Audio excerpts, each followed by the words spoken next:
Hello, team. A quick note from Bowling Green, Kentucky, where David and I are spending the weekend having fun with our automobiles and doing a little bonding, but did want to connect with everybody and follow up on my cascading of communication and culture and the like, the message from last week, because certainly we do have a lot of really strong, great initiatives working in the organization, plus some changes coming, including the overtime rule, which will have some department heads who will move to hourly and other positions impacted.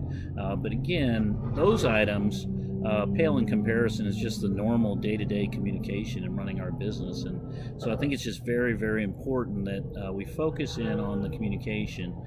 One way that is very, very effective to do this, I've discovered over the years, is just basic rounding. And I probably don't feel or see or just my gut tells me that we just don't do enough of that as an organization at every position that impacts in the field. And then the senior leaders at the home office whose job is at the home office, I don't see a lot of that happening, just going around and casually, working with the people, understanding what they're doing, taking feedback. And I know when I go out to the campuses, I try to make it a point to round pretty much about every hallway, every square foot, back in the break room, in the laundry.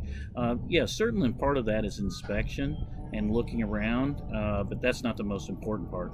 I'm seeking out people to talk to, along with that relationships that we create when we communicate, just to get input. Helps me do my job.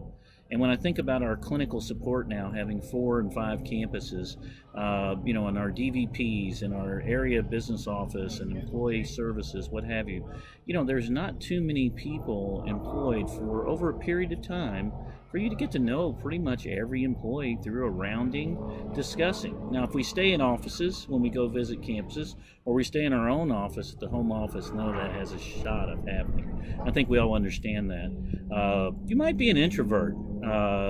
Some people say I'm an extrovert. I don't really get that. I just find as part of what I do is get out and talk to people. That's how I'm effective as a leader. And certainly I have other failings as a leader, but communicating with our teams has been one of my most effective, so that I can understand what's happening out at the bedside or in the kitchen or back in the break room, wherever it is. It allows me to make more well-informed decisions.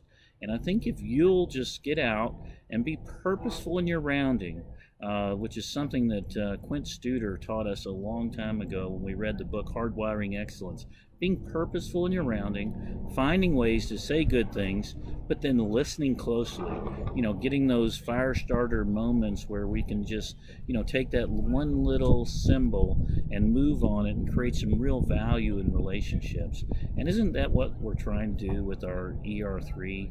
We're trying to recognize people. We're trying to have relationships so we can have retention. And then the magic of all that is everything goes better. And everybody's job gets easier when we have retention, engaged employees. So I would encourage each and every one of you to think about that, purposeful rounding. Say hello this week to as many people as you can. More importantly, have a constructive dialogue. And if it calls for it, give them some great recognition. Give them some praise.